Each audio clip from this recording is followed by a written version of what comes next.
आरक्षण 10 वर्षों के लिए था। नौकरी में, शिक्षा में, कॉलेज स्कूल में नहीं, 10 साल के लिए था। 10 साल के लिए ये बसपा के नेता है, बताइए इनको ये भी आरक्षण संविधान के किस अनुच्छेद में है? न वो तो नहीं पता। बीएसपी के दिग्गज नेता हैं, पुराने कर्मठ नेता है सरोज चौधरी जी, नवादा के जिला प्रभारी हूँ मैं। हाँ, जोन प्रभारी है। कहाँ के जोन प्रभारी है? Zone number 4। अच्छा, दरभंगा। और नवादा जिला के अध्यक्ष कई साल रहे। ये आरक्षण खत्म करने की बात हो रही है और दिल्ली में जंतर मंतर पर धरना देने की बात हो रही है। रिजर्वेशन हटाओ आंदोलन चल रहा है, इस पर क्या कहेंगे आप, बसपा के पुराने नेता? देखिए, जब संविधान बाबा साहेब डॉक्टर BR अम्बेडकर लिखे थे ना, लिख रहे थे, तो उस समय भी आरक्षण को लेकर के काफी विरोध हुआ था। और आज तो कई वर्ष हो गए हैं संविधान को लिखा हुआ, लेकिन जितने भी रूलिंग पार्टियां हैं, ये जब चुनाव लड़ते हैं तो चुनाव में नहीं, प्रोसीडिंग जो निकालते हैं अपना घोषणा पत्र, उसमें ये बोलते हैं कि जब हमारी पार्टी जीत जाएगी तो अनुसूचित जाति और अनुसूचित जनजाति को 10 वर्षों के लिए हमने आरक्षण को बढ़ा देंगे। तो ये तो बढ़ाते आ रहे हैं, पहले कांग्रेस ने बढ़ाया, अब बीजेपी बढ़ा रहे हैं। आरक्षण 10 साल के लिए कहाँ था, ये बताइए। आरक्षण पहले लिखा गया था कि 10 ही वर्ष के लिए है। कहाँ कहाँ? सारे कुछ में थे, नौकरी से लेकर के नहीं, सारे कुछों में नहीं। आप बसपा में कब से हैं आप? हम तो बसपा में 28/7/1993 से हूँ। आपको यही नहीं पता कि आरक्षण के लिए 10 साल का प्रावधान कहाँ था, किसके लिए था? माने नौकरी में भी 10 साल के लिए था। आप बीजेपी के नेता हैं कि बसपा के नेता? नहीं, हम तो बसपा के नेता। भाषा बीजेपी वाला क्यों बोल रहे हैं? क्या कीजिएगा, अब चल जाती है, कभी कभी होता है। तो आरक्षण कितने साल के लिए था? आरक्षण 10 वर्षों के लिए था। नौकरी में, शिक्षा में, कॉलेज स्कूल में, यूनिवर्सिटी? कॉलेज यूनिवर्सिटी में नहीं, तो पढ़ाई के लिए तो आरक्षण हमेशा लिखा गया था, लेकिन 10 साल के लिए था। 10 साल के लिए। ये बसपा के नेता है, बताइए इनको ये भी आरक्षण संविधान के किस अनुच्छेद में है? न वो तो नहीं पता, वहाँ तक तो आपको बताते हैं, बीएसपी के नेता हैं, आपको पता होना चाहिए कि अनुच्छेद 15 में आरक्षण की व्यवस्था की गई है। 15(4) में शिक्षा में, मतलब पढ़ाई लिखाई, कॉलेज स्कूल यूनिवर्सिटी में। सुनिएगा, आप नहीं जानते तो सुनिए, फिर बोलिएगा, टोकिएगा नहीं। 15(4) में आरक्षण की व्यवस्था की गई है। उसमें जो स्कूल कॉलेज यूनिवर्सिटी हैं, उसमें आरक्षण दिया जाता है। SC ST को, बाद में OBC को जोड़ा गया उसमें। इसमें आरक्षण की समय सीमा तय नहीं है, कोई निर्धारित समय नहीं है। उसके बाद 16(4) अनुच्छेद में आरक्षण की समय सीमा तय नहीं है।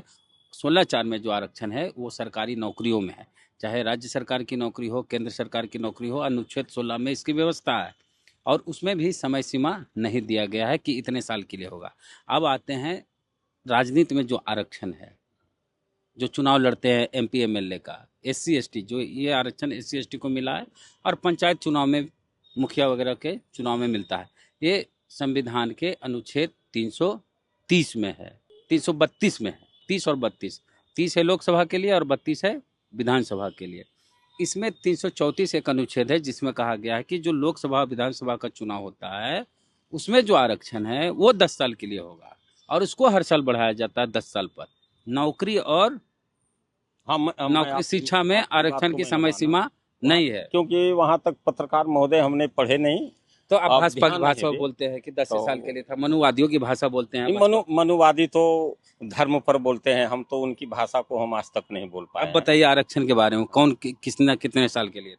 नहीं, अब आरक्षण जो आप तो खुद ही बता दिए हैं, तो अब हमको इसमें बताने का तो कोई सवाल ही पैदा नहीं होता है। हमसे ज्यादा जानकारी तो आपके पास है। अब क्या पत्रकार फर्क पड़ा, सो बताइए आपकी समझ में तो फर्क पड़ा, आपने जानकारी दी है हमको, फर्क तो पड़ा है। ये नहीं पड़ा है सो बात नहीं है, आपने तो अच्छी जानकारी दी है। आप मीडिया में हैं, आप घूमते हैं, सारी बात की जानकारी रखते हैं। हम तो राजनीति कर रहे हैं। देखिए, अपनी अनुच्छेद 330 में SC ST के लिए लोकसभा में जो चुनाव होता है उसके लिए आरक्षण है। 332 में विधानसभा का चुनाव जो होता है MLA का, उसमें आरक्षण है SC ST का। और अनुच्छेद 334 जो है उसमें है कि SC ST का जो लोकसभा में और विधानसभा में आरक्षण मिला है चुनाव लड़ने, हाँ, उससे 10 साल के लिए दिया गया था। हर 10 साल में इसको बढ़ाया जा रहा है। अब हर हमेशा बढ़ रहा है, लेकिन नौकरी 10 साल के लिए बढ़ रहा है। अब हम आपको यहाँ रोकते हैं कि अगर वहाँ तो सरकार राज्यसभा और लोकसभा दोनों में नहीं कानून बनता है, वहीं से पास होता है। तो जब वो बहुमत से पास होकर के आता है तो यहाँ आरक्षण खत्म होने की बात ही नहीं होती है। नहीं, लोग कह रहे दबाव डाल के, जैसे नहीं, दबाव नहीं डालेंगे। दबाव कहाँ डालेंगे, कम संख्या वाले लोग कहाँ से दबाव डालेंगे? नहीं, दिल्ली में धरना पर कुछ भी धरना दे देंगे तो उससे कहीं कुछ फर्क पड़ने वाला नहीं है। और आरक्षण जो है कामयाब रहेगा। आरक्षण कभी खत्म होने वाला नहीं है। ये लोग रोड पे आएंगे, आंदोलन करेंगे, कितना आंदोलन कर लेंगे, अनुवादी कुछ नहीं करेंगे, कुछ नहीं कर पाएंगे। ये मंदिर का लड़ाई नहीं है, ये मान और सम्मान की लड़ाई है और राज और पाठ की लड़ाई है। कोई मंदिर और मस्जिद का लड़ाई नहीं है पत्रकार महोदय।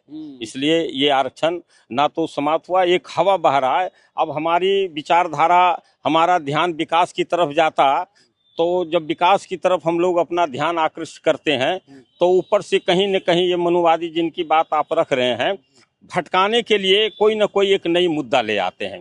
अभी आरक्षण का जो धरना प्रदर्शन जो चला और दिल्ली जंतर मंतर पर जो चला, तो उसको पाटने के लिए जो है इन लोगों ने एक नया पगडंडा खड़ा किया है कि हम आरक्षण को खत्म कर देंगे। आरक्षण हमें कोई भीख में नहीं मिला है। आरक्षण बाबा साहब ने लिखे हैं।